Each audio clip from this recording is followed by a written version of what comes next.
धन्यवाद भाई रुडल। मैं ये जानकर आनंदित हूँ कि सुसमाचार में मेरा एक पुत्र है। हाँ, अच्छा, ठीक है, ये अच्छा है।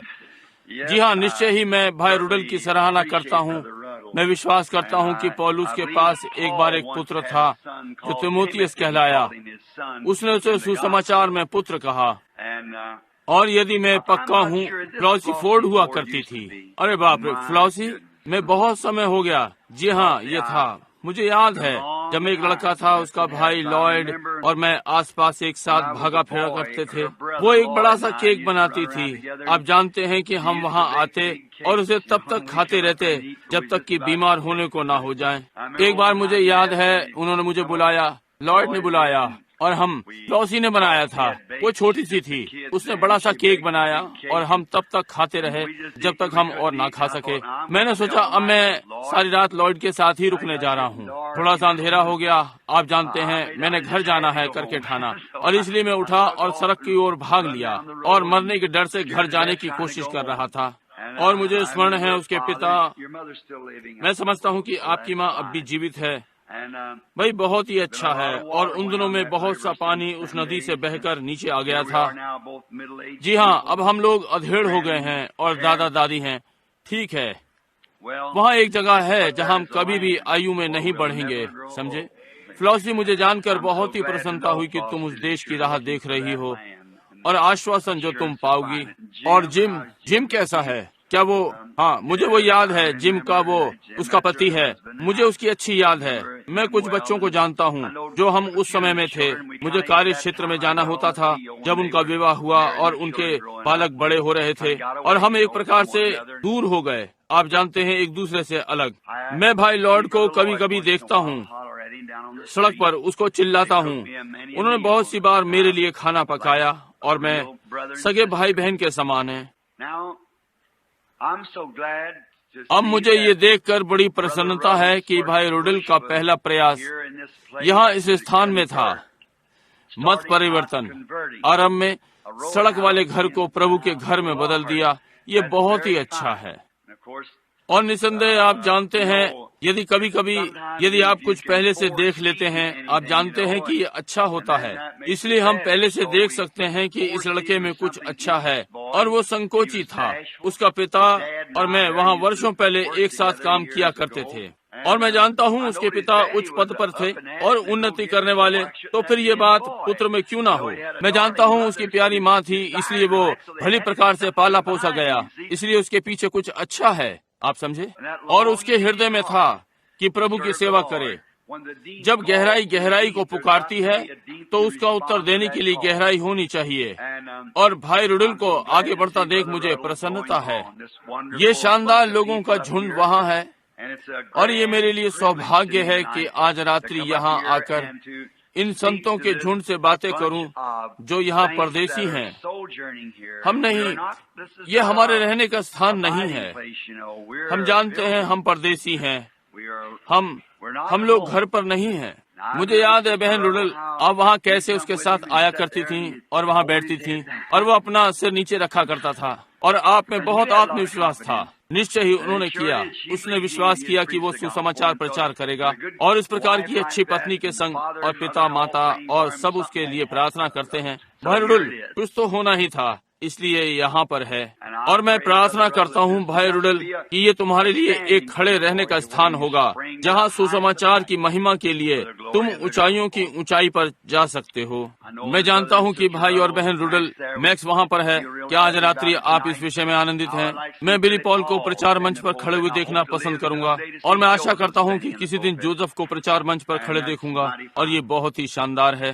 हमारा परिश्रम और कठिनाइयाँ तब जो हमारी हैं, बालकों का पालन उनकी युवा आयु में और आदि आदि, और तब हमें अच्छा लगता है कि पीछे मुड़कर देखते हैं आपके पिता के बाल सफेद और आदि आदि, अपनी गलतियों को जो हमने की वहाँ रखते हैं। और ये ठीक बात है, यहाँ होना अच्छा है। और मेरा गला थोड़ा सा खराब है। प्रचार करते हुए मैंने और भाई जीन गॉड ने कल एक छोटी यात्रा की और गए और मछली खा रही थी और इसलिए हमारा बहुत अच्छा समय था। देर से आए और हम एक प्रकार से पानी पर गए थे और थोड़ा सा ठंडा परंतु मैं विश्वास करता हूं कि आप मेरे साथ सहन करेंगे। अब हम गर्मी के अभियान के लिए जाने को तैयार हैं। लगभग 90 दिन का अभियान है। अगस्त के अंत में आने की आशा करते हैं, अगस्त या सितंबर के पहले में। और अब हम जा रहे हैं इस सप्ताह में। मैं ग्रीन बे मिशिगन से आरंभ करके वापस शिकागो में रविवार दोपहर बाद हाई स्कूल बेदारी में, और मैं क्रिश्चियन बिजनेसमैन की ग्रीन बे विस्कॉन्सिन बेदारी में बोलने के लिए जा रहा हूं। और फिर वहां से शिकागो। मैं सोमवार को शिकागो बेदारी सभा में हूँ भाई जोसेफ बोस के लिए मिशनरी रैली, और फिर घर वापस की दक्षिण में जाऊं, सदर्न पाइन, नॉर्थ कैरोलिना और नीचे दक्षिण कैरोलिना, और फिर काउ पैलेस, साउथ गेट पर लॉस एंजलिस। लगभग 40 कुछ कलीसियाएं वननेस सभाओं का भार उठा रही हैं। पहली बार वननेस ने कभी मेरी सभा का भार उठाया। फिर वहां ऊपर कैलिफोर्निया, ओरिगॉन से होते हुए कनाडा, और वहां से एंकोरेज, अलास्का, और इस जाड़े से पहले फिर वापस जहां भाई जोसेफ बोस ने कोनिया, तंगानाइका, अर्बन अफ्रीका, दक्षिणी अफ्रीका जाड़े वहां सभा की तैयारी करेंगे। अब ये कहते हुए कि मुझे इन स्थानों में जाने की अगुवाई है, मैं नहीं, परंतु मैं अनुभव करता हूँ इन्हीं किन्हीं जगहों में बीज बोना चाहिए राज्य के लिए, जो भी मैं कर सकता हूँ। आइए हम फिर से अपने सिरों को झुकाएं। एक और प्रार्थना, ये नहीं कि हमने प्रार्थना नहीं की, परंतु प्रभु की सहायता मांगने को कि यह मेरी सहायता करे जो आपके लिए कुछ वचन देगा। हमारे स्वर्गीय पिता, अब हम तेरे अनुग्रह के सिंहासन पर प्रभु यीशु के नाम से आ रहे हैं, जिसने हमें अनुमति दी है और हमें बुलाया है। जो भी हमने मांगा है वो हमें प्रदान किया जाएगा जैसा कि हम आते हैं। और हम ये बिल्कुल नहीं मांगते कि आपके न्याय में खड़े हों, परंतु हम अनुग्रह के सिंहासन पर खड़े होना चाहते हैं ताकि हम अनुग्रह पा सकें। अपनी गलतियों को मानते हैं और हम में कुछ भी अच्छा नहीं, परंतु प्रभु हम अपने को प्रस्तुत करते हैं। हम कुछ नहीं चढ़ा सकते सिवाय हमारे प्रभु यीशु की प्रार्थना और निमंत्रण के। उसने ये कहा, वो जो मेरे वचनों को सुनता और उन पर विश्वास करता जिसने मुझे भेजा है, उसके पास अनंत जीवन है, और वो न्याय में नहीं आएगा, परंतु मृत्यु से पार होकर जीवन में आ गया। हम ये विश्वास करते हैं उसने हमें बुलाया कि उसके नाम से कुछ भी मांगे तो तुम्हें दिया जाएगा। हम ये विश्वास करते हैं। अपने विश्वास के आधार पर हम आपसे मांगने को आते हैं कि इस कलीसिया को आशीष दें और हमारे भले भाई रुडिल को और उसके परिवार को और सारे परिवारों को जो यहाँ पर उपस्थित हैं। जैसा कि मैं देखता हूँ और श्रीमती मॉरिस को आज रात्रि यहाँ और बीते दिनों को याद करता हूँ, और परमेश्वर, जैसा कि मैंने उनसे कहा, नदी का पानी बहुत नीचे चला गया और बहुत से खतरे, परिश्रम और फंदे, प्रभु आप हमें उनमें सब में से निकाल लाए, और हमारा भरोसा आप में है कि हम आप में अपने मार्ग के अंत में होंगे। इस स्थान को आशीषित करें प्रभु, अपना नाम यहाँ रखें और इन्हें जो अपने इस स्थान के लिए ठहराया है सबसे अच्छा दें, होने पाए बुराई, जैसा कि आज रात्रि भाई ने प्रार्थना की है, इस युवा पुरुष ने प्रार्थना की है कि आप सारी रुकावटों को दूर कर देंगे। प्रभु इसे ग्रहण करें और इसकी प्रार्थना का उत्तर दें। हमारे बीच जो बीमार हैं उन्हें चंगा करें, और जो धर्म के भूखे और प्यासे हैं उन प्राणों का उद्धार करें। और अब प्रभु आवाज और यत्न को पवित्र करें अपने निकम्मे दास को, और अपने वचन को आशीषित करें, और ये खाली वापस ना आए, परंतु ये ऐसा ही होने पाए और जिस उद्देश्य के लिए है वो पूरा हो। पवित्र आत्मा परमेश्वर की बातों को ले और आज रात्रि हमारे हृदय को प्रोत्साहित करे, महान से छोटे तक। हम ये यीशु मसीह के नाम में मांगते हैं, आमीन। अब इस प्रातः मैंने लंबा प्रचार किया। मुझे प्रचार के विषय में मालूम नहीं था, मैं एक प्रकार से संडे स्कूल पाठ की शिक्षा दे रहा था। एक दिन मैंने 6 घंटे सिखाया। क्या आज रात्रि उतना बुरा नहीं होगा? मैं निश्चित हूँ, परंतु यहाँ मेरे पास एक छोटा सा मूल पाठ है कि मैं थोड़ा सा पवित्र वचन पढ़ना चाहता हूँ, क्योंकि मैं जानता हूँ कि उसका वचन असफल नहीं होगा। मेरा हो सकता है, मेरा ये हो सकता है, और मैं यत्न करूँगा कि अपना वचन उसके साथ बनाए रखूं और उसका वचन लूं, अपना वचन लेकर उसके वचन के चारों ओर एक प्रसंग बनाऊं, जैसा हम उसे विषय के लिए प्रयोग करते हैं। I want to read 2 places tonight. I want to read in the book of Proverbs. आज रात्रि में 2 स्थानों से पढ़ना चाहता हूँ। मैं नीति वचन की पुस्तक में से पढ़ना चाहता हूँ, 18वां अध्याय 10वां पद एक स्थान, और दूसरी जगह मैं यशाया 32:2 से पढ़ना चाहता हूँ। अब नीति वचन 18:10। यहोवा का नाम दृढ़ गढ़ है, धर्मी उसमें भागकर सब दुर्घटनाओं से बचता है। अब यशाया की पुस्तक में 32वां अध्याय पहला और दूसरा पद। Behold, a king shall reign in righteousness, a prince shall rule in judgment, and a man shall be as a देखो, एक राजा धर्म से राज्य करेगा और राजकुमार न्याय से राज्य करेंगे। हर एक मानो आंधी से छिपने का स्थान और बौछार से आड़ होगा। यह निर्जल देश में जल के झरने, वह तृप्त भूमि में बड़ी चट्टान की छाया।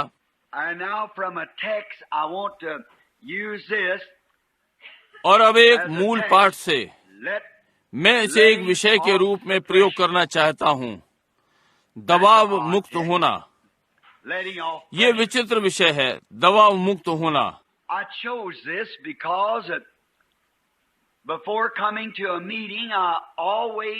मैंने इसे इसलिए चुना क्योंकि यहाँ सभा में आने से पहले मैं सदा प्रार्थना करने की कोशिश करता हूँ और प्रभु को खोजने का यत्न करता हूँ कि भक्त मंडली के सामने चाहे 1 से 10 लाख हों, न खड़ा हूँ, वहाँ दिखने के लिए न खड़ा हूँ या सुनाई पड़ने के लिए, परंतु कुछ ऐसा करूँ कि मेरे प्रभु की महिमा हो।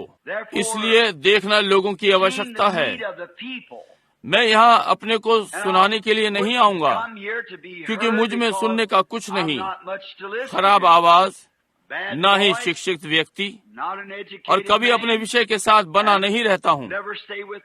उत्पत्ति से प्रकाशित वाक्य तक छलांग मारता हूँ, और मैं कोई बहुत अच्छा वक्ता नहीं हूँ, परंतु मैं प्रभु से प्रेम करता हूँ, और मैं मसीह से प्रेम नहीं कर सकता जब तक कि उसके लोगों से प्रेम ना करूँ। समझे? मुझे उसके लोगों से प्रेम करना ही है। इसलिए यदि मैं उसके लोगों से प्रेम करूँ तो मैं उससे प्रेम करता हूँ। और तब मैंने चाहा जैसा उसने किया, मैं अपने उद्देश्य में भी वैसा ही रखना चाहता हूँ जैसे उसने रखे थे। हमेशा अच्छे करने का यत्न करना, किसी की सहायता करना। इस दिन को देखते हुए जिसमें हम रह रहे हैं और जानते हुए कि कलीसिया के पास एक अच्छा पास्टर है, मैं ये खुश करने के लिए नहीं कहता, ये मैं अपने हृदय से कहता हूँ। यदि मैं कुछ भी भिन्न कहूँ तो मैं ढोंगी हूँ, और मैं विश्वास करता हूँ कि इस कलीसिया के पास पास्टर है जो सत्य पर खड़ा होगा, चाहे जो हो। मैं ये विश्वास करता हूँ, ये मेरा भरोसा अपने पुत्र में है, और मैं इसका विश्वास करता हूँ। और वो उतना ही निडर है जितना कि वो हो सकता है। और मैं विश्वास करता हूँ कि वो सम्मानित पवित्र मनुष्य परमेश्वर का अंत समय की सेवकाई के साथ, और वो वचन का वही भाग प्रचार करता है जो मैं प्रचार करता हूँ।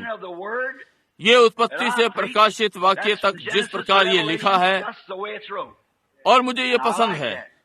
कोई समझौता नहीं, बस वचन के साथ बना हुआ है, और मुझे ये अच्छा लगता है। परंतु तब मैंने सोचा इस प्रकार के मनुष्य के साथ मेरे लिए कि उसके प्रचार मंच के पीछे आकर खड़ा हूँ, फिर भी एक युवा पुरुष, मैं क्या कह सकूंगा जो उसकी भक्त मंडली की सहायता करेगा, क्योंकि इसलिए मुझे चाह है कि मैं आऊं, और वो एक चरवाहा अपनी भेड़ों की देखभाल कर रहा है।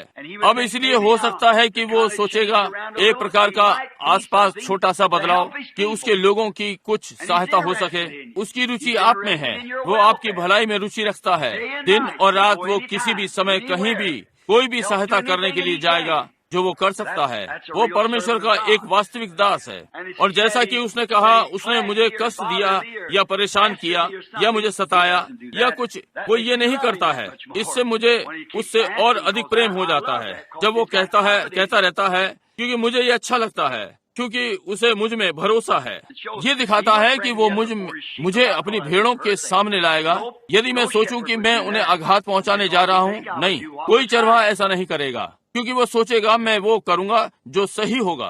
और ये एक महान सौभाग्य वो मुझे देता है जब वो मुझसे आने को कहता है और मुझे उसका उद्देश्य पसंद है। ये वो है, लगे रहो जब तक ना हो जाए। ये विश्वास का पुरुष है और मैं ये पसंद करता हूँ। इसलिए मैंने सोचा कि मैं उसकी मंडली से क्या बोलूंगा। मैंने सोचा भाई वो हर चीज में प्रशिक्षित है, कोई संदेह नहीं, परंतु आज लोगों पर एक दबाव है और उस दबाव की कोई सीमा नहीं है, या किसी नामधारी की पंक्ति में इसकी कोई आयु सीमा नहीं, व्यक्ति से कोई मतलब नहीं। ये युवा, बूढ़े, अच्छे और बुरे, ये हर एक पर है दबाव। हम एक तंत्रिका युग में जी रहे हैं। अधीर, तनाव, हर कोई यहाँ दौड़ रहा है और वहाँ पहुँच रहा है और कहीं नहीं जा रहा। ये बस इस प्रकार का युग है। और मैं जानता हूँ कि ये कलीसिया इस कष्ट में है, जैसा कि हर जगह इससे आफत है। आराधनालय इस महामारी में है, हर कहीं, सारा संसार। ये तनाव का दिन है। जल्दी करो और प्रतीक्षा। 90 मील की रफ्तार पर गाड़ी चलाओ और फिर घर पर खाने के लिए पहुँचो और 2 घंटे प्रतीक्षा करो जब तक वो तैयार हो। ये ठीक बात है, यही समय है।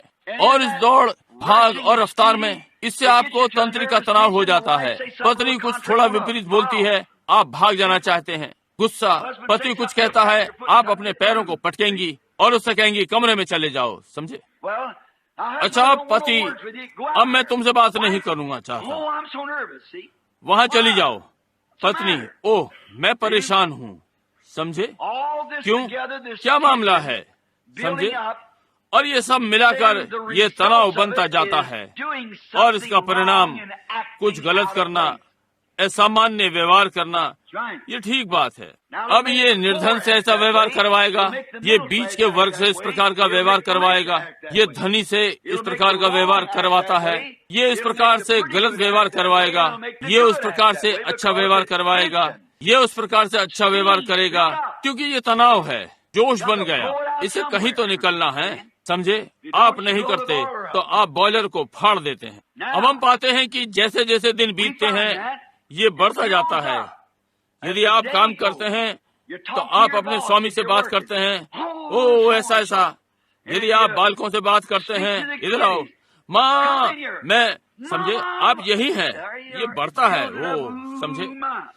आप अनुभव करते हैं आप जा रहे हैं, भेजा बाहर आ जाएगा। मैं जानता हूँ, मैं इसके साथ हूँ हर दिन, इसलिए मैं जानता हूँ कि इसका क्या अर्थ है। ये बनता है। मैं उस रात्रि इस पर सोचा। मैं किसी अस्पताल में था और हमारा पास्टर, मैंने सोचा वो बीमार था, परंतु वो बहुत थक गया था, दौड़ कर थक जाने तक। और उनमें से कुछ ने कहा, बुलाया, उन्होंने वहाँ कार्यालय में बुलाया, कहा यदि मैं उसके फोन करूंगा। मैं सारे दिन कार्यों में व्यस्त रहा था और विभिन्न जगहों से सेवकगण। मैंने कहा हाँ। मैं गया और उसके टेलीफोन किए और मैं एक अस्पताल में गया और उन्होंने मुझे एक महिला का नाम दिया और वो नंबर जहाँ पर वो थी।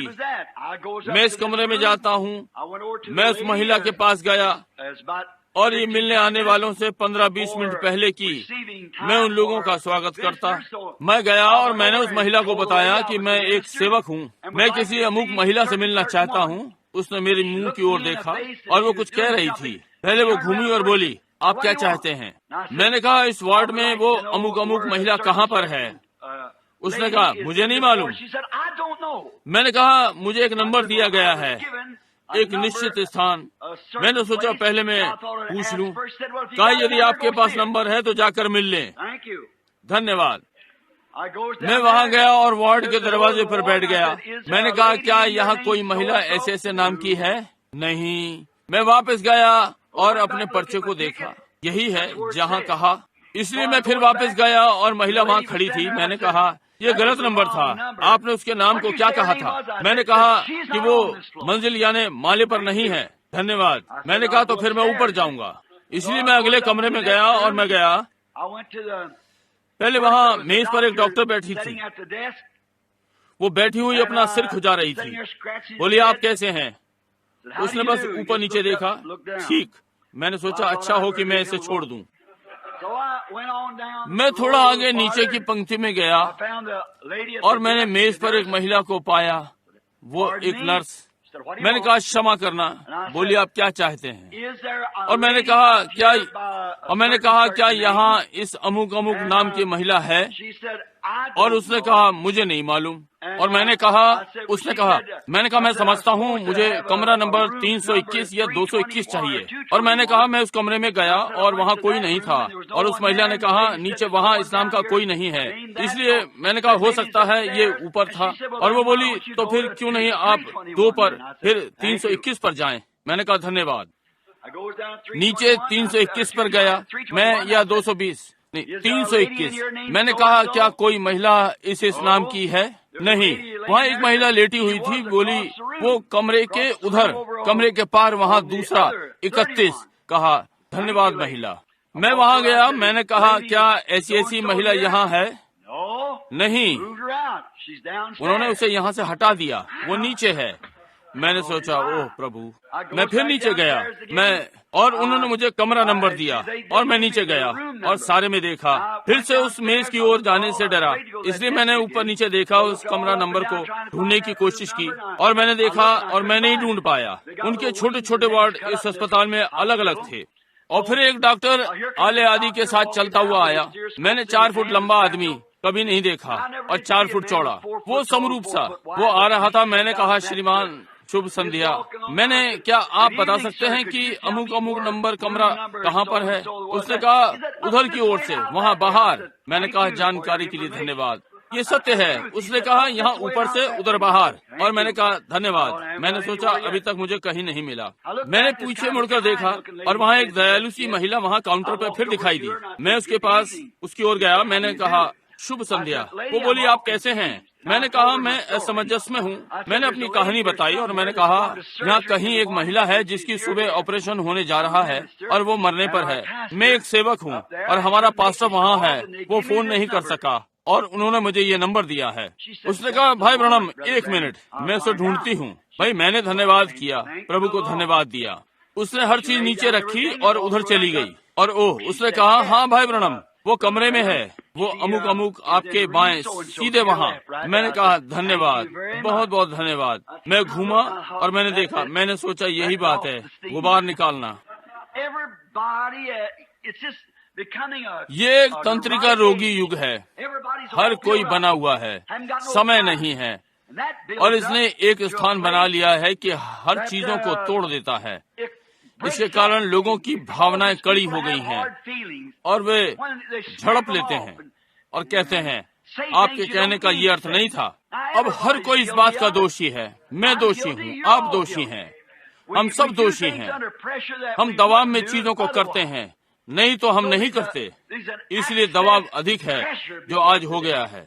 मैं विश्वास करता हूँ, इसके पहले मैं आगे बढ़ूँ, मैं ये कह सकता हूँ, मैं विश्वास करता हूँ ये शत्रु नीचे आ रहा है और दबा रहा है। मैं विश्वास करता हूँ ये शैतान है।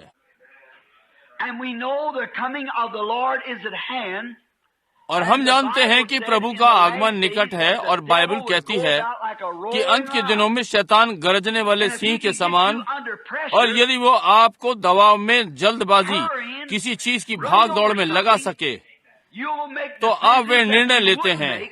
आप वे निर्णय नहीं लेंगे। यदि आप बैठकर इस पर सोचें तो।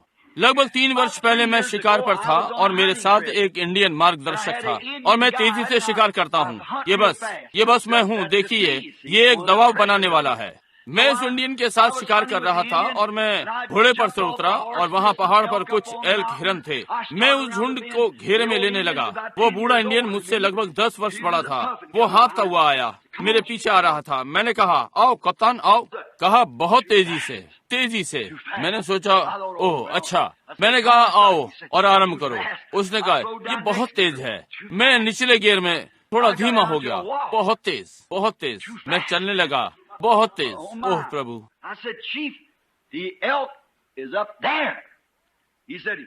मैंने कहा, कप्तान, एल्क वहाँ पर है। उसने कहा, उसे वहीं रहने दो, वो वहीं जन्मा था। मैंने कहा, मैं समझता हूँ ये ठीक बात है। वो वहीं रहता है, वो वहीं जन्मा था। उसने कहा, प्रचारक तेजी से शिकार करता है, सारे शिकार को डराकर भगा देता है। कहा, इंडियन के समान करो, उन्हें एक बार चलने दो, देखो वे 9 गुना हैं। मुझे आश्चर्य हुआ कि मुझे किस प्रकार की अनुकूलता में होना चाहिए कि वहाँ पहुँचूं, जबकि मैं पहाड़ पर ऊपर की ओर दौड़ लगा रहा था। उसने कहा, उन्हें एक बार चलने दो, तब देखना वे 9 गुना हैं। चारों ओर देखो, हर चीज को 9 बार देखो, इसके पहले कि अगला कदम उठाओ। ओह, परंतु आप देखिए, वो जल्दी में नहीं था। मैं इस बात को सोचा रहा।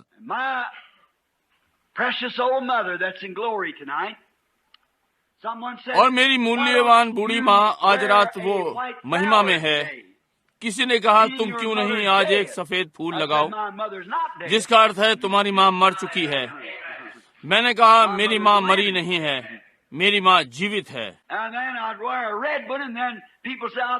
इसलिए उन्हें भ्रम में न डालूं और अधिक दबाव बनाऊं। मैंने बस इसे वहीं छोड़ दिया, समझे। वो मरी नहीं, वो सोती है, वो मसीह के साथ है। और तब अधीर तांत्रिकी रोगी का युग जिसमें हम रह रहे हैं, और आप जानते हैं कि इस सब में डॉक्टर के पास इसका उत्तर नहीं है, क्योंकि वे भी इससे पीड़ित हैं। उनके पास उत्तर नहीं है, वे नहीं जानते कि क्या करना है। आप कहते हैं, ओ डॉक्टर, मेरा सर अब फटने वाला है, मैं नहीं जानता कि क्या करूं। भाई मैं कहूँगा, मैं भी भाई कुछ नहीं जो आप कर सकते हैं, वो आपको एक प्रशांतक देगा। जब उसका प्रभाव समाप्त हो जाएगा तो आप पहले से भी अधिक अधीर हो जाएंगे, शराबी मनुष्य के समान थोड़ी और ले रहे हैं कि अपने पीने पर काबू पा सकें, समझे। इसलिए आप इसे नहीं कर सकते, कोई उत्तर नहीं है, उनके पास नहीं है, परंतु परमेश्वर के पास उत्तर है। वही जो हम लेना चाहते हैं, उत्तर के विषय में बात करते हैं। परमेश्वर के पास उत्तर है, वही उत्तर है। हमारे पास जितनी समस्याएं हैं, मसीह हर चीज का उत्तर है। अब उसके विषय में बात करने जा रहे हैं। अब पुराने नियम में एक समय था जब मनुष्य दबाव बना सकता था पहले, और ये तब जब वो कुछ गलत करता था। यदि वो निर्दोष का लहू बहाता तब वो भाग जाता। जैसे ही वो मनुष्य जिसे उसने मारा या गलत किया, वो मनुष्य जिसने गलत किया, उसके लोग उसे ढूंढते जब तक वो मिल ना जाए, और वो उसे मारेगा। ये दांत के बदले दांत और आंख के बदले आंख। और देखिए, मनुष्य के पास रुकने के लिए कोई जगह होती थी। यदि उसने दुर्घटनावश कुछ कर दिया, और निसंदेह लोग इसका विश्वास ना करेंगे, तो उसे भाग जाना होता था, क्योंकि जैसे ही उसने ये किया तो इस मनुष्य के रिश्तेदार या स्त्री, ये जो भी हो, वे उसे खोजने लगते। और जब वे उसे पा लेते तो ये दांत के बदले दांत और आंख के बदले आंख, वे इस प्रकार से जिए। इसलिए वो कहीं भी रुक नहीं सका। वो भगोड़ा था, वो नहीं जानता था कि क्या करे, और वो भागने पर था। आज का नमूना, मैं सोचता हूँ इतने दबाव का यही कारण है, हम भागने पर हैं।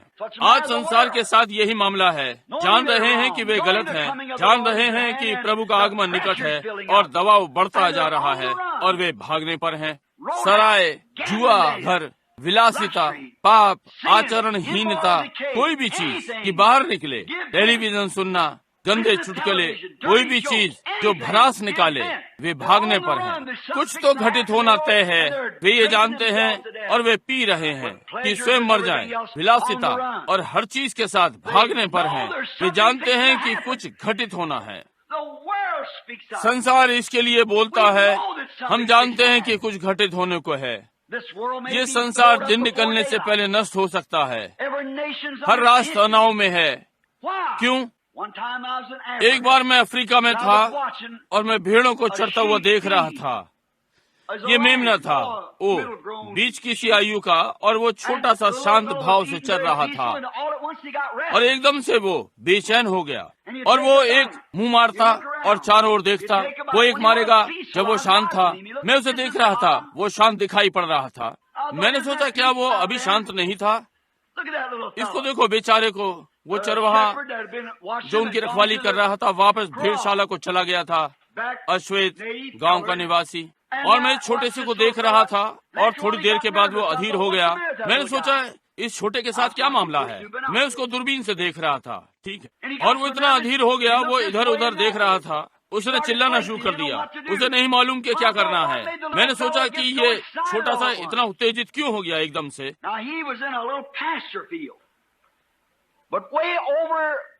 अब वो एक छोटे से घास के मैदान में था, परंतु मैंने ध्यान दिया कि पीछे कुछ उठता और फिर नीचे होता था। उससे लगभग आधा मील की दूरी पर झाड़ियों में छिपा हुआ एक सिंह सरक रहा था और उस छोटे में से कुछ था। उसके अंदर एक स्थान में वो जान गया कि कहीं कोई खतरा है। वो उसे देख नहीं सकता था, परंतु उस सिंह को भेड़ की गंध आ गई थी। अब उसे लेने के लिए उसे जल्दी करनी थी, इसके पहले कि चरवाहा उसे ले ले और उसे रास्ते से साफ कर दे। इसलिए मैं उसे देख रहा था। तनाव बन गया था और दूर ये सिंह आराम से आगे खसकता आ रहा था, तो भी इस सिंह को नहीं देख सक रही थी। उसके अंदर कुछ था जो उसे बता रहा था कि खतरा आसपास है। इसी तरह से आज है, लोगों के अंदर कुछ है कि जो उन्हें बताता है कि कुछ घटित होना तय है। हम ये जानते हैं, मसीह ये जानते हैं, संसार ये जानता है, पियक्कड़ ये जानता है, जुआरी ये जानता है, व्यवसायी, सरकारें, यूएन, ये सारे जानते हैं कि कुछ घटित होना है। ये तनाव को बनाता है। स्त्रियां, माताएं एक के बाद दूसरी सिगरेट। मैंने उन्हें स्कूल आते देखा है। वे हमारी गली से होकर निकलती हैं। मुझे अपने बच्चे और कुत्तों का ध्यान रखना होता है। 20 मील रफ्तार के क्षेत्र में 70 मील प्रति घंटा स्त्रियां अपने बच्चों को स्कूल ले जाती हैं। सिगरेट उनके हाथों में होती है जो कि दरवाजे के बाहर लटका होता है। बच्चों से बहस और फिर तेज ब्रेक या पहिया या टायर सड़क पर पड़ा है और वे फिर वापस आते हैं।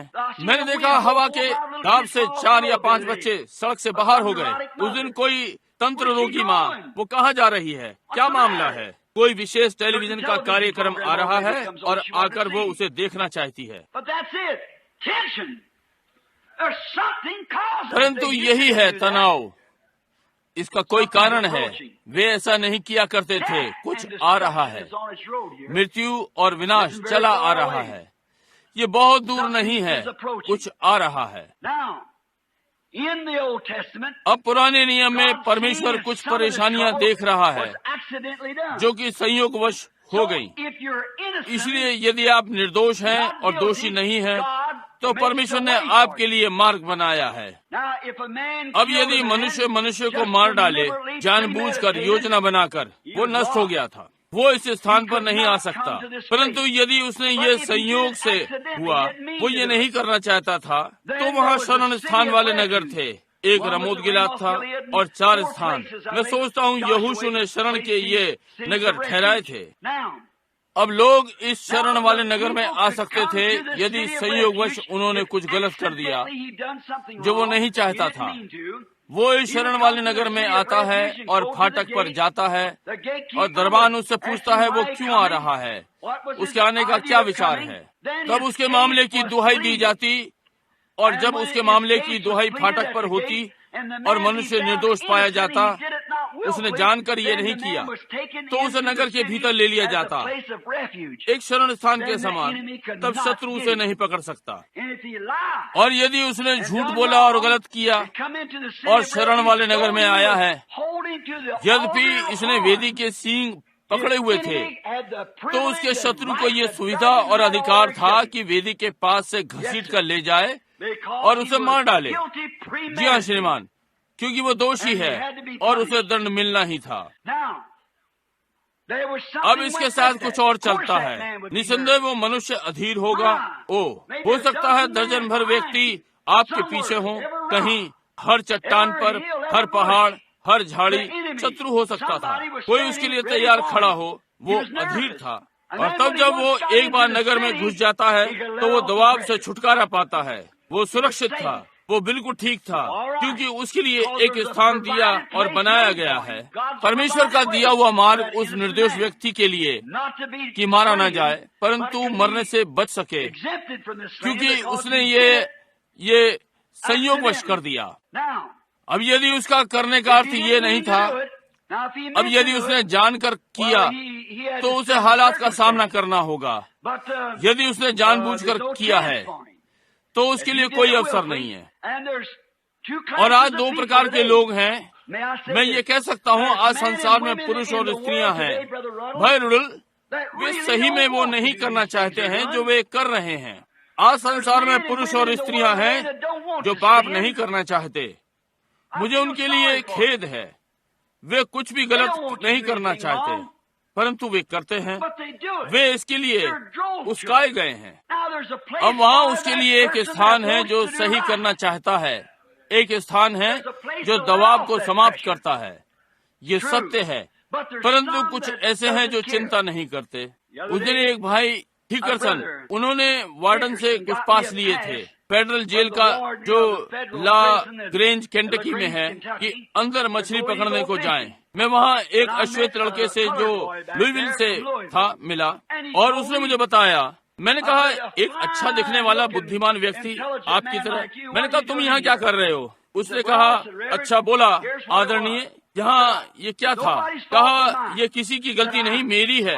कहा, एक समय में प्रभु का था, उसका नाम बिशप था। उसने कहा, वे मुझे होली बिशप कहा करते थे क्योंकि मैं प्रभु की सेवा करता था। उसने कहा, मैं और मेरी पत्नी, हमारी एक छोटी लड़की। और बोला, एक बार मैं स्थिर नहीं रह सका, इसीलिए मैं संसार के साथ चला गया, प्रभु से दूर चला गया। बताया कि मेरे पिता माता मसीही थे। और कहा, मैंने 4 वर्ष बाहर कोरिया में सेवा की और बहुत सारे संघर्षों में रहा। बताया और बातें करी। उसने कहा, परंतु वहाँ बाहर जो हमने किया कि हम नाचने जाने लगे और आदि आदि, मैं गलत लोगों की भीड़ में मिल गया। और एक दिन 2 लड़के आए, बोले, बिशप, हम वहाँ क्वेकर में तक जाना चाहते हैं, थोड़ा सा परचून का सामान ले लें, क्या आप हमें वहाँ तक ले जाएंगे? कहा, मेरी पत्नी ने मुझे भोजन पर बुलाया है। और मैंने कहा, उसने मुझे वहाँ बुलाया है, प्रिय तुम उनके साथ मत जाओ, वे ठीक लड़के नहीं हैं, हमें उनसे अलग रहना चाहिए, उन्हें फिर से कलीसिया में ले आए। और उसने कहा, अच्छा। मैंने कहा, मैं इनके लिए पसंद नहीं करता हूँ, लड़के परचून का सामान चाहते हैं। बोला कि मुझे अच्छा नहीं लगता कि मैं उन्हें न ले जाऊँ। हाँ, बोला, मैं उन्हें अपनी कार दे दूंगा। कहा, आप ये ना करें, वे इसे तोड़कर टुकड़ों में कर डालेंगे। कहा, इन्हें वहाँ तक ले जाओ और फिर वापस आ जाओ। कहा, मैं उन्हें वहाँ तक ले गया और पार्किंग के स्थान में रुक गया। मैं वहाँ बैठा हुआ प्रतीक्षा कर रहा था और एकदम से अलार्म बंद हो गया और हर चीज। और ये लड़के आए, दोनों के हाथों में पिस्तौल थी। मैंने दरवाजा बंद कर लिया। मैंने कहा, तुम अंदर नहीं आओगे। उनमें से एक ने उसके सर पर जोर से मारा और पीछे धक्का दिया, अपनी पिस्तौल फेंक दी। उसने कहा, तुम मुझे नहीं ले जा रहे हो? बंदूक अंदर की। अगर तुम नहीं चाहते हो कि मैं तुम्हारे आर पार छेद ना दूं, हम तुझे यहाँ फेंक देंगे, भाग जाएंगे।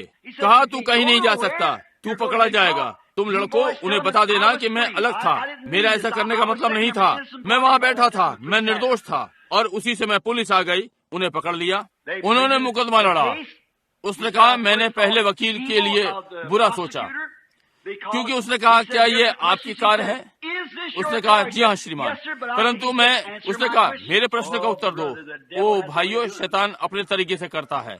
कहा, मेरे प्रश्न का उत्तर दो। कहा, क्या ये तुम्हारी कार है? हाँ श्रीमान। क्या तुम्हारा लाइसेंस नंबर है? उसने कहा, क्या तुम वहाँ उस स्थान में थे? उसने कहा, अच्छा मैं आपको बताता हूँ। उसने कहा, मेरे प्रश्नों का उत्तर दो। उसने कहा, हाँ श्रीमान। उसने कहा, तुम वही हो। और परिस्थितियों का प्रमाण उसे 10 वर्ष की सजा और लड़कों को आजीवन कारावास।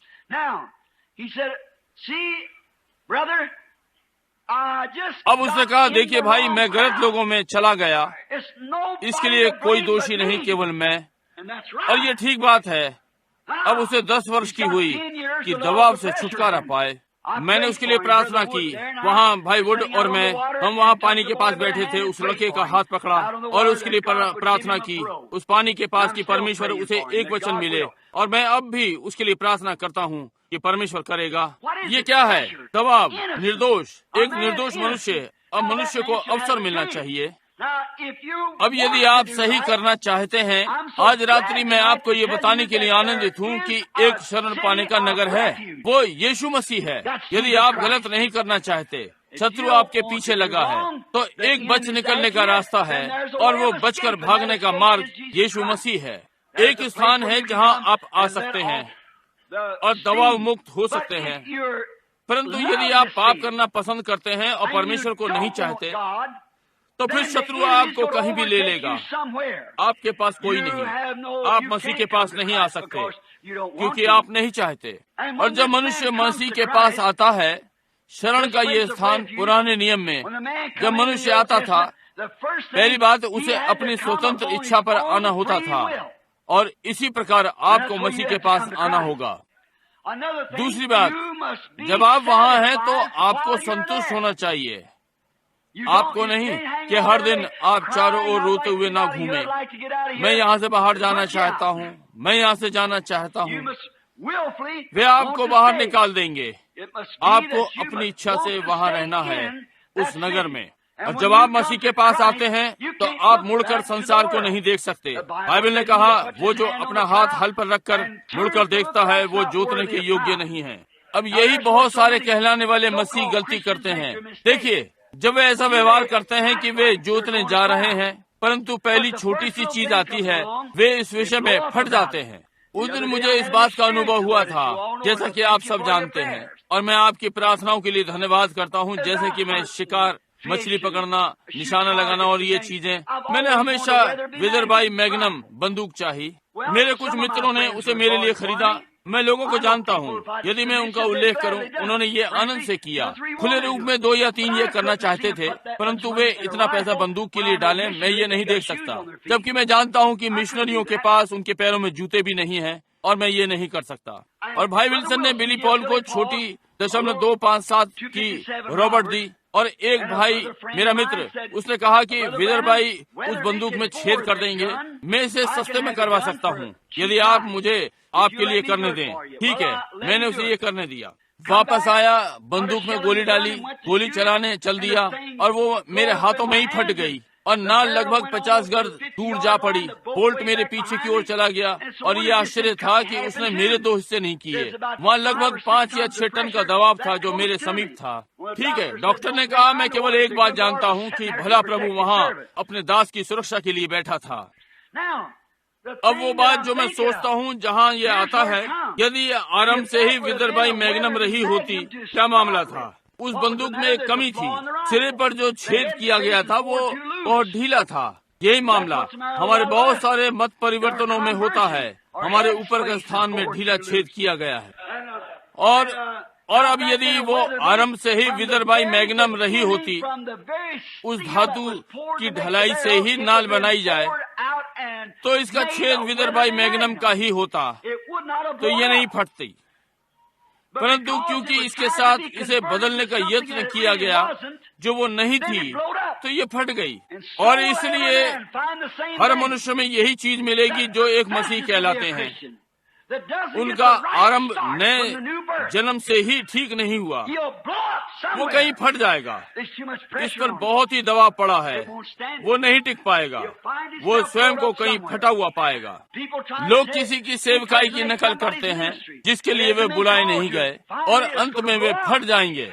आपको परमेश्वर की ओर से ही ठहराया हुआ होना चाहिए। ये परमेश्वर से ही होना है, न कि कोई हाथ मिलाना, कोई दुख भरी कहानी। इसे तो मसीह के बहे हुए लहू के आधार पर ही होना है, और आपका विश्वास जो परमेश्वर ने आपके लिए यीशु मसीह में से होते हुए किया। यदि नहीं तो आप कहीं पर फटने जा रहे हैं। कोई आपके पंजे पर पैर रखेगा और आप आप ऐसे बाहर हो जाएंगे। समझे? देखिए, ये दाब बन रहा है सारे समय और जल्दी ही ये फट जाएगा। मनुष्य को शरण स्थान में ही रहना है। वो इधर उधर शिकायत करता नहीं घूमता सकता, उसे टिके रहना है। इस विषय में कोई शिकायत नहीं। बाहर से वो मरता है, भीतर से वो सुरक्षित है। ठीक है, मैं कुछ कहना चाहता हूँ। ये लोग जो यहाँ हैं, यदि वे मसीही नहीं है, मैं इस शरण के नगर में आया हूँ लगभग 30 वर्षों पहले, और भाई मैंने कभी भी बाहर ना जाना चाहा। मैं मसीह में आया। हर चीज जो मैं चाहता था वो यहाँ थी। मैं बाहर नहीं जाना चाहता। मैं प्रतिदिन प्रार्थना करता हूँ, ओ परमेश्वर, मैं यहाँ बहुत ही आनंदित हूँ, मुझे यहीं रहने दे।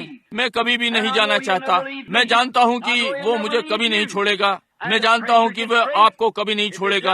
और दबाव बढ़ता है। यदि ये होता है तो वो हमारा निकास है। इसलिए हमें इस विषय में चिंता नहीं करना है। यदि आप कुल मिलाकर दबाव में हैं और नहीं जानते कि कहाँ जा रहे हैं, मृत्यु के पश्चात आपका क्या होने जा रहा है, और आप जानते हैं कि आप कभी मरने जा रहे हैं, आपको करना ही है, तो फिर बात आती है कि मसीह के पास आ जाएं, शरण में, और दबाव को निकाल दें। सदा के लिए तय हो गया।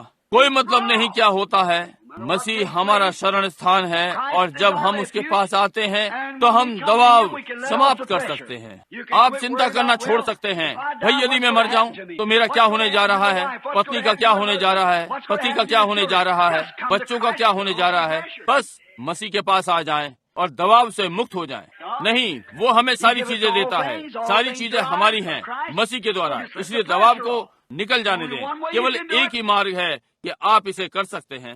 कोई आपको लाखों डॉलर दे सकता है, ये दबाव आपको बना देगा। आप कलीसिया के सदस्य हो सकते हैं, ये भी एक दबाव बनाएगा। क्योंकि मेथोडिस्ट आपसे कहेंगे वे ठीक हैं और बैप्टिस्ट गलत हैं, बैप्टिस्ट कहते हैं वे गलत हैं, हम सही हैं। इस प्रकार से ये अधिक दबाव बढ़ाता है, क्योंकि आप नहीं जानते कि आप कहाँ खड़े हैं। परंतु यदि आप कभी जब मसीह के पास आते हैं तो आप दाब मुक्त हो सकते हैं, क्योंकि ये तब सब हो जाता है, ये तय हो जाता है। ये परमेश्वर के द्वारा सुरक्षित स्थान है, जहाँ परमेश्वर ने कहा प्रभु का नाम एक शक्तिशाली गढ़ है, धर्मी वहाँ भागकर सुरक्षित रहता है। बीमारी के समय में जब बीमारी प्रहार करती है और डॉक्टर कहता है कि मैं इस विषय में कुछ नहीं कर सकता, तो तनाव में न आए, दबाव को निकाल दे। अपने पास्टर को बुलाए, वो आप पर तेल मलकर अभिषेक करे और आप पर प्रार्थना करे। विश्वास की प्रार्थना से बीमार बच जाएगा, दबाव मुक्त हो जाए। समझे?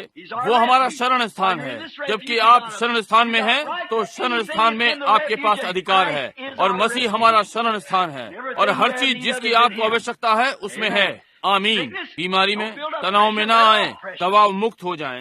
आप कहते हैं ठीक है, मैं आश्चर्य में हूँ। भाई ब्रैनम, आप आश्चर्यचकित ना हो। आप बस दबाव को समाप्त होने दें, अपना मामला परमेश्वर को सौंप दें और ऐसे चलें जैसे कि ये समाप्त हो गया। दबाव में ना आए, दबाव को समाप्त होने दें। अच्छा, आप कहते हैं भाई ब्रैनम मुझे बहुत चिंता है, बस मैं नहीं जानता। दबाव को समाप्त होने दें। आमीन। शरण वाले नगर में उसने आपकी चिंता ले ली, इसलिए अब आपको उसे अपने पास नहीं रखना है। अपनी चिंताएं उस पर डाल दो, वो उसका काम है। मैं यहाँ 10 सेंट की दुकान पर एक महिला से कुछ वर्षों पहले मिला था। वो लगभग 60 वर्ष की थी और 30 वर्ष की दिखाई पड़ती थी। मैंने कहा, बहन आप कैसी हैं? उसने कहा, भाई ब्रैनम मेरे 2 पुत्र हैं जो डॉक्टर हैं और वे आपसे बड़े हैं। सच में? अच्छा। वो 30 वर्ष से ऊपर की नहीं लग रही थी। उसने कहा, यही है जो था। जब मैं मसीह के पास आई तब मैं लगभग 12 वर्ष की थी। मैंने बैठकर इस विषय में सोचा, मैंने दूसरे धर्मों का अध्ययन किया, परंतु जब मैंने सच्चा वाला पा लिया, उसने कहा मैं मसीह के पास आ गई। अपने मामला, मेरा प्राण, मेरा सब कुछ उसको, और उसने कहा तब से मुझे कोई चिंता नहीं है। कहा अब उसने प्रतिज्ञा की है, मैं तेरी सारी परेशानियों की चिंता करूंगा। और कहा यदि वो इतना बड़ा नहीं कि इसे करे, तो मैं जानती हूँ कि मैं इतनी बड़ी नहीं कि ये करूँ, तो फिर मेरी चिंता करने का क्या लाभ है? समझे? यही है। मसीह ने प्रतिज्ञा दी है, वो आपकी सारी चिंताएं ले लेगा। अपनी चिंताएं उस पर डाल दो। तो फिर तुम इस विषय में चिंता क्यों करते हो? चिंता दबाव को बढ़ाती है, दबाव फाड़ देता है। इसलिए अपनी चिंताएं उस पर डाल दो और चिंता छोड़ दो। ठीक है। अब अच्छा, आप कहते हैं मैं ये कैसे करूं? बस उसकी प्रतिज्ञा पर भरोसा रखें। उसने प्रतिज्ञा की है कि वो करेगा, यहाँ तक कि मृत्यु के समय पर, जब मृत्यु का दूत कमरे में आता है। ओ भाई ब्रैनम, मैं जानती हूँ कि मैं अधीर हो जाऊंगी। ओ नहीं, आप एक शरण स्थान में हैं। नहीं, आप जानते हैं कि आप मरने जा रहे हैं, आपको किसी मार्ग पर तो जाना ही है, इसलिए शरण में आ जाएं, सुरक्षित अनुभव करें। ये ठीक बात है। जब तक आप शरण में हैं, आप सुरक्षित हैं। स्मरण रखें, वो आपके लिए मर गया, वो आपकी चिंता करता है, वो आपके लिए मर गया। अब हम जरा एक नजर डालें। आप कहते हैं, भाई ब्रैनम, आपका अर्थ ये है कि जब मृत्यु का दूत द्वार पर खटखटाता है तब भी आपको तनाव में नहीं आना है? नहीं, जरा भी नहीं। अच्छा, तो आप ये कैसे करते हैं? उसकी शरण में आ जाएं, बस। ठीक, भाई ब्रैनम, आप कहते हैं, अच्छा अब एक मिनट रुकिए, आइए इजराइल को लें। वहाँ मिस्र में एक समय आया जब परमेश्वर ने कहा, मैं मृत्यु के दूत को नीचे पृथ्वी पर भेजने जा रहा हूँ और मैं परिवार के हर बड़े को लेने जा रहा हूँ जब तक वहाँ लहू ना हो, पर्व की वो महारात्रि। अब यहाँ इजराइल है, प्रतिज्ञा के लोग प्रतिज्ञा के देश में जा रहे हैं और वे ये पर्व की रात्रि है। मृत्यु का दूत देश में है और चिल्लाहट नीचे वाली गली से आ रही है। हमने बाहर देखा, दो बड़े काले पंख उड़ते हुए गली में जा रहे हैं। आप सोचते हैं कि इजराइल उत्तेजित था? नहीं श्रीमान, मृत्यु द्वार पर थी। छोटे लड़के ने खिड़की के बाहर देखा, वो परिवार का सबसे बड़ा है। वो उस बड़े काले दूत को देखता है, वो देखता है और कहता है, पिताजी क्या आप मुझसे प्रेम करते हैं? निश्चय ही पुत्र, मैं तुमसे प्रेम करता हूँ। ठीक है पिताजी, क्या मैं आपका पहलौठा नहीं हूँ? हाँ पुत्र, तुम हो। पिताजी उधर देखिए, दूत ने उस छोटे लड़के को ले लिया। मैं उसे जानता हूँ, मैं उसके साथ खेला हूँ। ओ पिताजी, वो इधर घर की ओर आ रहा है। परंतु पुत्र, तुम द्वार के अलंग पर देखो। हालेलुया। पिता, क्या वो मुझे ले लेगा? नहीं श्रीमान पुत्र, वो तुम्हें नहीं ले सकता। क्यों? ये उसकी प्रतिज्ञा है, जब मैं लहू को देखूंगा मैं छोड़कर चला जाऊंगा। जाओ अपने खिलौने ले आओ और खेलना आरंभ करो। चिंता करने की कोई आवश्यकता नहीं है, हम परमेश्वर की शरण में हैं। आप हाथ को निकाल जाने दें। इजराइल वहाँ बैठकर बाइबल पढ़ सकता था जबकि बाकी चिल्ला रहे थे और भाप बना रहे थे। इजराइल शांति में था। क्यों? मृत्यु ठीक द्वार पर है। इसने क्या अंतर बना दिया? वो उन्हें आघात नहीं पहुंचा सकता। इसलिए जब मृत्यु हमारे दरवाजे पर आती है, परमेश्वर की महिमा हो। जहाँ तक परमेश्वर की मांग है, लहू मेरे हृदय के अलंग पर लगा हुआ है। इससे क्या अंतर पड़ता है? ये मुझे परेशान नहीं कर सकता। डॉक्टर कहता है तुम कल मरने जा रहे हो, इससे क्या अंतर पड़ता है? लहू चौखट पर लगा है। जो भी है, आपको मरना है। परंतु यदि लहू लगा हुआ है तो मेरा पुनरुत्थान आ रहा है। आमीन। इजराइल शांत रह सकता है, उनके लिए भाप नहीं बन रही है, क्योंकि वे जानते हैं कि मृत्यु का दूत उन पर प्रहार नहीं कर सकता। वे लहू के नीचे थे। ये परमेश्वर का दिया हुआ मार्ग है। अब ध्यान दें, कहते हैं क्या मैं इसके लिए आश्वस्त हो सकता हूँ? मैंने पिछली रविवार रात्रि इस पर बोला है। अब इजराइल की प्रतिज्ञा थी, वाचा के लोग, परमेश्वर के लोग, उनके पास प्रतिज्ञा का देश है जिसमें दूध और शहद बहता है। उन्होंने वो देश कभी नहीं देखा, उनमें से एक भी वहाँ कभी नहीं था, परंतु उनके पास इसकी प्रतिज्ञा थी। देखिए, वे कभी भी वहाँ नहीं थे, वे उस देश के विषय में कुछ भी नहीं जानते थे, परंतु उनसे देश की प्रतिज्ञा की गई थी और वे उसकी गुलामी से निकल कर आए थे, परमेश्वर के हाथ से, उसके भविष्यवक्ता के द्वारा, और वे यात्रा में थे। स्वयं को तीर्थ यात्री और अपरिचित कहते थे और उस देश को जा रहे थे जो उन्होंने कभी नहीं देखा था। उनमें से किसी ने कभी नहीं देखा। इस पर सोचिए। इसलिए वे सीमा रेखा के पास आ गए। उनके बीच में महान योद्धा था यहोशू नाम का। यहोशू का अर्थ यहोवा बचाने वाला। यहोशू यरदन के पार प्रतिज्ञा के देश में गया और प्रमाण के साथ आया कि वो देश अच्छा देश था। वे अंगूरों का गुच्छा लेकर आए। इसे उठाने के लिए दो पुरुष थे। ये ठीक वैसा ही था जैसा परमेश्वर ने कहा कि वो है। उसमें दूध और शहद बह रहे थे। इससे उनमें से हर एक को आनंदित हो जाना था। क्यों? यहोशू उस देश का प्रमाण लाया जिसके विषय में कोई भी कुछ नहीं जानता था, जिसे परमेश्वर ने उन्हें देने की प्रतिज्ञा की थी। समझे? क्योंकि उसके पास एक देश की प्रतिज्ञा थी। वे उसके मार्ग पर जा रहे थे। अब एक दिन मानव जाति एक फंदे में थी और वहाँ कोई पृथ्वी पर यीशु मसीह के नाम का आया। यीशु का अर्थ यहोवा बचाने वाला, और वो वहाँ मृत्यु की यर्दन पर गया, यर्दन पर गया मृत्यु में, और ईस्टर की प्रातः जी उठा, इस प्रमाण के साथ कि मरने के पश्चात मनुष्य जी सकता है। हालेलुया! मृत्यु अंत नहीं है। यीशु ने सिद्ध कर दिया कि मनुष्य मर जाने के बाद जी सकता है। वो उनके सामने खड़ा हुआ और उनसे कहा, इसके पहले कि वो छोड़कर जाता, उसने कहा, मेरे पिता के घर में बहुत से घर हैं, यदि ऐसा नहीं होता मैंने तुम्हें बता दिया होता, और मैं जाऊंगा और एक स्थान तैयार करूंगा। मैं जाऊंगा और जगह तैयार करूंगा और वापस आऊंगा और तुम्हें अपने साथ ले लूंगा कि जहां मैं हूं वहां तुम भी हो। ईस्टर की सुबह वो मर गया। यहाँ तक चांद और सितारे और सूर्य अपने में लज्जित थे। वो मर गया यहाँ तक कि रोमी सिपाही ने उसका हृदय बर्छी से छेदा और जल और लहू अलग हो गए। वो मरे हुओं में से मरा हुआ था। वो कब्र में गया जैसे कोई भी मनुष्य गया। उसका प्राण अधोलोक में गया, जैसे कि बाइबल ने कहा। परंतु ईस्टर की प्रातः वो मृत्यु से, अधोलोक से, कब्र से वापस आ गया। मैं वो हूँ जो मर गया था और मैं सदा के लिए जीवित हूँ और मेरे पास मृत्यु और अधोलोक की कुंजियां हैं। मैं एक मनुष्य हूँ। उन्होंने कहा वो एक आत्मा है। कहा मुझे एक मछली रोटी के बीच में दो, और उसने मछली और रोटी खाई। वो एक मनुष्य था जो कि मरकर उस देश में चला गया और प्रमाण के साथ वापस आया कि मनुष्य मृत्यु के बाद जी सकता है।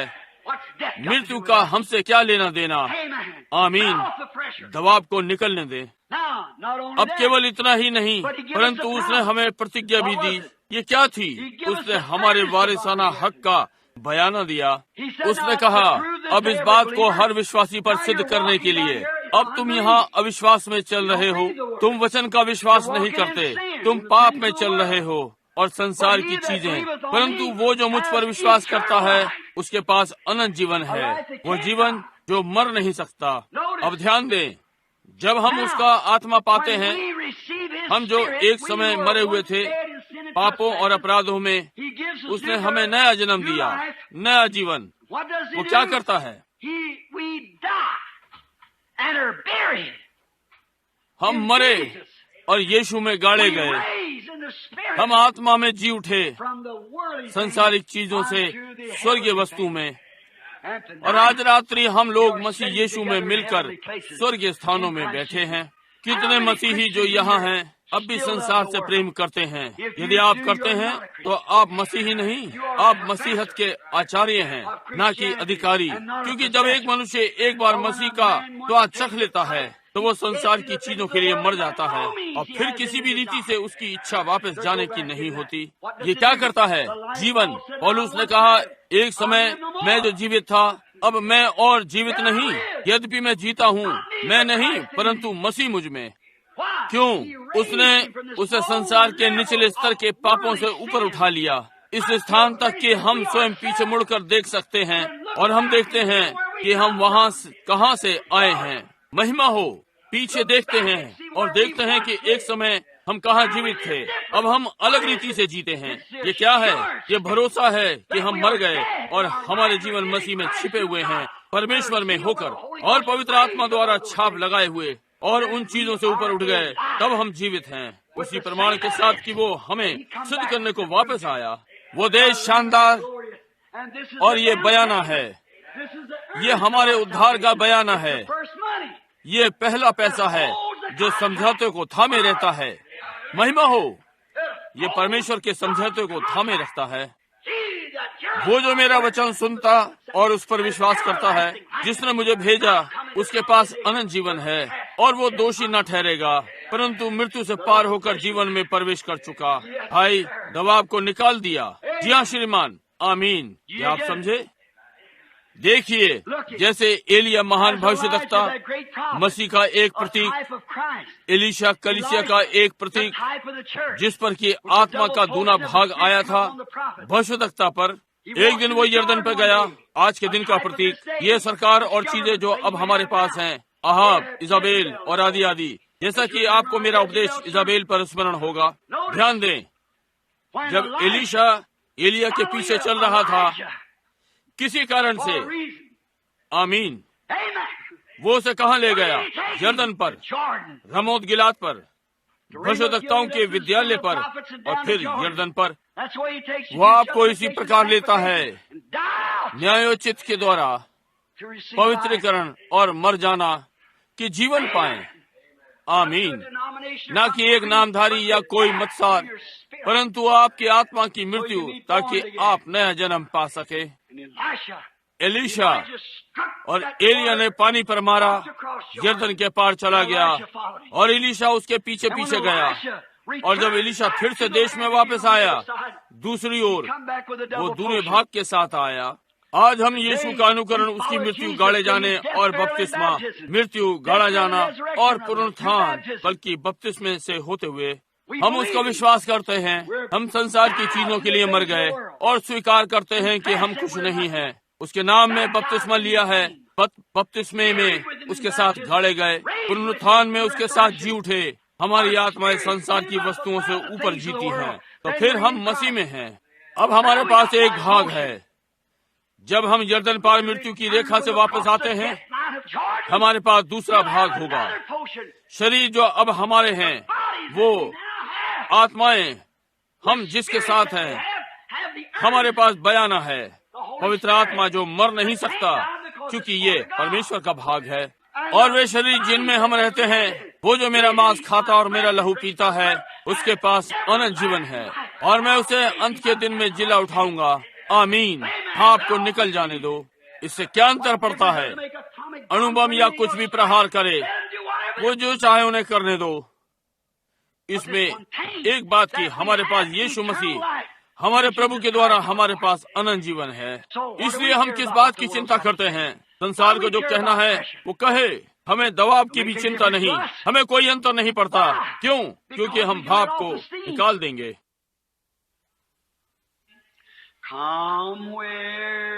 वहाँ आओ जहाँ अनुग्रह की ओस की बूंदें चमकदार हैं। हमारे चारों ओर दिन में चमकती हैं। यीशु जगत की ज्योति। अब अपने झुके हुए सिरों के साथ आइए अपने हाथों को उठाएंगे। हम ज्योति में चलेंगे। आइए अपने हाथों को उठाएं। हम ज्योति में चलेंगे, सुंदर ज्योति में। वहाँ आओ जहाँ अनुग्रह की ओस की बूंदें चमकदार हैं। हमारे चारों ओर दिन और रात में चमकती हैं। यीशु संसार की ज्योति। हमारे स्वर्गीय पिता, शैतान युद्ध हार चुका है। बस धैर्य रखें, भाप ना बनने दें। यहाँ खड़े हुए भाप के दाव से मुक्त होना, इस पर प्रचार करते हुए। और तब शैतान ने सोचा वो मुझे प्रचार मंच से भगा सकता है, मुझे इस वेदी की बुलाहट से अलग कर देगा। नहीं प्रभु, मेरे हृदय में कुछ जल रहा है, कह रहा है यहाँ कोई है, यहाँ कोई उस चट्टान को खोज रहा है। पिता, हम आपका इस विजय के लिए धन्यवाद करते हैं। जब वो अंतिम व्यक्ति वेदी पर आता है, ज्योतियाँ आती हैं, उसने देखा कि वो नष्ट हो गया, इसलिए हो सकता है वो युद्ध को छोड़ दे। यहाँ आज रात्रि अनुग्रह के नंबर खड़े हैं। 5 कीमती प्राण, 5 JESUS FAITH अनुग्रह GRACE। ओ परमेश्वर, आप परमेश्वर हैं। आप कभी असफल नहीं होते, आप सदा सही होते हैं। मैं देख रहा हूँ यहाँ इस ओर बहन विल्सन की पुत्री खड़ी है। मैं उस छोटी लड़की को याद कर सकता हूँ। मुझे याद है जब आपने उसे बुलाया। मुझे वो न्यू मार्केट की रात याद है, वर्षों पहले। वहाँ उस रात्रि प्रभु मुझे याद है। यहाँ उसके बराबर में एक महिला खड़ी है जो न्यूयॉर्क से आई है कि हमारे साथ रहे। यहाँ एक युवा पुरुष खड़ा है और एक युवा महिला इस मोड़ पर, जबकि संसार वहाँ बाहर सब प्रकार के गंदे नृत्य करते हुए बढ़ रहा है। वे उस चट्टान को खोजने को निकल गए। यहाँ वेदी के अंत में एक युवक अपने हाथों को उठाए खड़ा है। वो चट्टान को खोजना चाहता है। यीशु, आप वो चट्टान हैं। और आपने ये कहा है जहाँ कहीं मेरे नाम से 2 या 3 जमा होंगे, मैं उनके बीच में होऊंगा। then that rock is तो फिर वो चट्टान ठीक यहाँ है। It may seem very ये strange. विचित्र सा लग सकता है, पिता, बहुत ही साधारण। आप चीजों को इतना साधारण बना देते हैं ताकि हम गलती ना करें, परंतु क्योंकि वे अपनी कुर्सियों से उठ खड़े हुए हैं और निमंत्रण पर आए हैं, इसी कारण शैतान उन्हें ये करने से रोकना चाहता है। वो हर एक कोशिश कर रहा है, उसने ये करने का यत्न किया, परंतु वो हार गया। अब आपके दास के समान मैं अपने हाथ इन पर रखने जा रहा हूँ और आपकी आशीषों की घोषणा और परमेश्वर ये होने पाए, क्योंकि वे लोग ईमानदार हैं, सच्चे हैं, कि आत्मा की अगुवाई पर चलें। मैं वही करता हूँ। अब मैं मांगता हूँ कि मेरी बहन का प्राण कभी नष्ट ना हो, Shall never perish. कि उसके हृदय की अनंत जीवन की इच्छा उसे प्रदान की जाएगी, यीशु मसीह के नाम के द्वारा।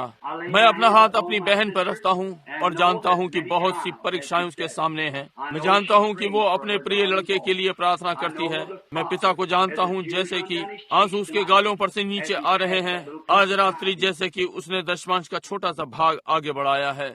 और इस प्रातः जब हमने प्रार्थना की और लड़के को प्रभु परमेश्वर को समर्पित किया, ये माँ और पिता बालक से प्रेम करते हैं और परमेश्वर वे उस स्थान को चाहते हैं जहाँ वे अपने इस दाग को बाहर कर दें और जाने की हर चीज ठीक ठाक है। पिता, हमने आपको समर्पित कर दिया है, आप इसे प्रदान करेंगे, हमें कोई भय नहीं है। पिता, उसे अभी इस बात का आश्वासन दे दें। यीशु के नाम में मैं प्रार्थना करता हूँ।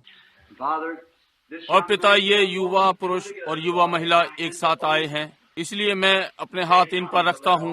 वे दबाव से मुक्त होने आए हैं। एक युवा जोड़ा इस प्रकार से सुंदर नौजवान लोग, हम जानते हैं ये शैतान के फंदे हैं यदि वो इसका प्रयोग कर सके, परंतु वे छीने गए हैं जलती लकड़ी के समान। वे आते हैं क्योंकि वे एक शरण स्थान चाहते हैं। वे उस स्थान पर पहुंचना चाहते हैं जहां वे दबाव को निकाल दें, स्वयं को परमेश्वर के सामने शांत कर लें और जान लें कि ये वो परमेश्वर है। पिता, मैं प्रार्थना करता हूँ कि आप इन्हें आशीषित आश्वासन देंगे इसी समय होने पाए, हर छोटी परत निकल जाए इसी समय। प्रभु, यहाँ ये युवक जो अपने हाथ उठाए खड़ा है, ये सबसे अंतिम वाला, और जैसे ही ये उठता और आता है, उजियाले आते हैं। ये वो नंबर था जो आपने चाहा, ये आपकी बुलाहट थी। वो सब जो पिता मुझे देता है आएगा। हमें केवल एक चीज जो करनी है, वचन को थामे रहें, और वे जिन्हें पिता ने जीवन के लिए ठहराया है आएंगे। और अब वो आता है, वो उस दरार को चाहता है प्रभु, ताकि वो बैठकर थोड़ी देर विश्राम कर सके। परमेश्वर, मैं प्रार्थना करता हूँ कि आप उसे इसी समय उस दरार की ओर ले जाएंगे। होने पाए कि हर बेड़ी टूट जाए, होने पाए हर चीज, हर विरोध जो इन्हें परेशान करता है अभी उनके पास से दूर हो जाए। होने पाए ये छोटी चीजें, थोड़ा सा क्रोध, छोटा सा जो कुछ हो, थोड़ी सी खीज, वो छोटी सी चिंता, वो संदेह, वो छोटा सा पाप, प्रभु, इनके भाई के समान और आपका दास, मैं उनके लिए भिक्षवाई करता हूँ। जीवते और मृतकों के बीच खड़ा हूँ। परमेश्वर, मैं उनके प्राणों का दावा करता हूँ, मैं उनकी जय का दावा करता हूँ वेदी की बुलाहट की आज्ञाकारिता में। और हम ये जानते हैं शैतान इसे रोकना चाहता है, परंतु हम उनका दावा करते हैं। अब आपके दास के समान मैं अब करता हूँ और मैं इन्हें यीशु मसीह के सामने लाता हूँ एक परितोषक के समान, उसके अनुग्रह का, आज रात्रि पवित्र आत्मा की उपस्थिति का पुरस्कार, जिसने इन्हें कठिन परिस्थितियों में बुलाया है और चट्टान के पास लाया है। होने पाए वे दबाव को कम कर लें और जान जाएं कि यीशु ने कहा कि कोई मनुष्य नहीं आ सकता जब तक मैं उसे ना बुला लूं, और वो सब जो आता है मैं उन्हें अनंत जीवन देता हूँ और अंतिम दिन जिला उठाता हूँ। प्रभु, ये तय हो गया। अब मैं इन्हें आपके सामने उपस्थित करता हूँ यीशु मसीह के नाम में, आमीन। जैसे कि आप वहाँ खड़े हैं, परमेश्वर आपको आशीष दे। जैसा कि आप अपने स्थानों पर लौटते हैं, जाएं और जान लें हर चीज जिसकी आपने इच्छा की है और हर पाप और चीजें जो गलत था वो लहू के नीचे है, ये समाप्त हो गया। क्या आप इसका विश्वास करते हैं? क्या आप विश्वास करते हैं? क्या भाई आप इसका विश्वास करते हैं? बहन, क्या आप विश्वास करती हैं? क्या आप विश्वास करते हैं? तो फिर ये होगा नहीं, इसे होना ही है। ये ठीक बात है, ये भूतकाल है। परमेश्वर आपको आशीष दे। जीवन में सबसे अच्छा और अनंत जीवन जो अब आपके पास है, जो कि पाप के ऊपर आप चढ़ गए हैं, पाप आपके पैरों तले है। ये मेरा क्या भला करेगा यहाँ खड़े होकर आपको कुछ गलत बताऊं तो जीवन के अंत में मैं एक धोखेबाज गिना जाऊंगा। समझे? आपने अनंत जीवन ले लिया है क्योंकि आपने प्रभु यीशु मसीह पर विश्वास कर लिया है। अब हर पाप, हर बेड़ी को एक ओर रखते हुए स्वतंत्र होकर जाएं। पाप को निकल जाने दें। आप एक मसीही हैं। आप पाप से ऊपर उठ गए हैं। आपने अपने अनंत उद्धार का बयाना ले लिया है क्योंकि मसीह ने आपको स्वीकार किया है। अब क्या उसने नहीं कहा, मेरे पास कोई मनुष्य नहीं आ सकता जब तक पिता ही उसे ना खींच ले, और वो सब जो आता है मैं उसे अनंत जीवन देता हूँ और अंत के दिनों में मैं जिलाता हूँ। तो फिर ये तय हो गया। आमीन, ये पूरा हो गया। अब परमेश्वर आपको आशीष दे, आप पर अनुग्रहकारी हो। क्या आप उससे प्रेम करते हैं वहाँ बाहर?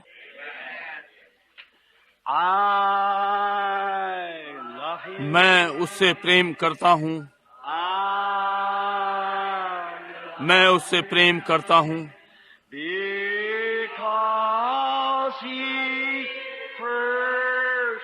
क्योंकि पहले उसने मुझे प्रेम किया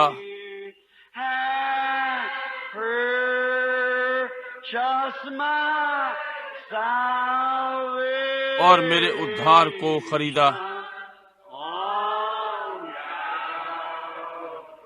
उस कलवरी के वृक्ष पर कितने अनुभव करते हैं दबाव समाप्त हो गया है।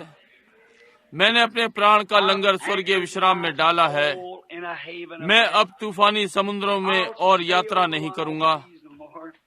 तूफान गहरे तूफानी को साफ कर सकता है, परंतु यीशु में मैं सदा के लिए सुरक्षित हूँ।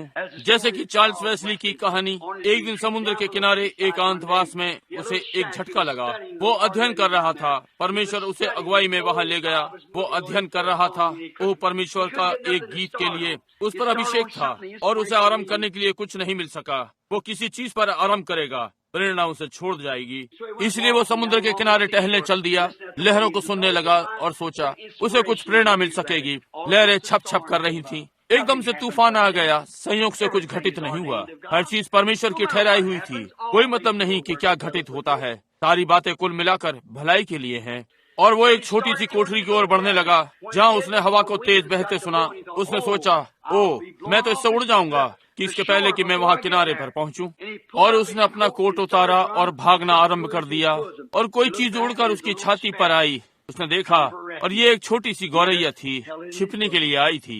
उसने उसे अपनी छाती में से लगाए रखा जब तक कि तूफान रुक नहीं गया और सूरज निकल आया।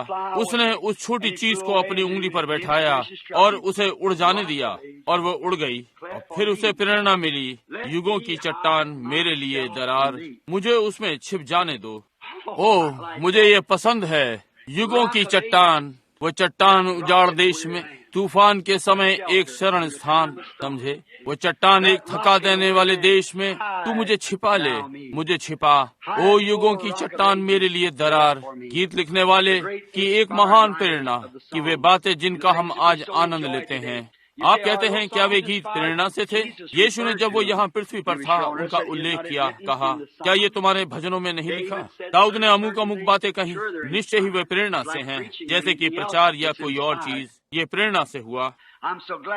मैं बहुत आनंदित हूँ कि मेरे पास शरण स्थान है। मेरे पास और कोई दूसरा नहीं। जी हाँ, मेरी आशाएं किसी कम पर नहीं बनी सिवाय यीशु का लहू और धार्मिकता पर।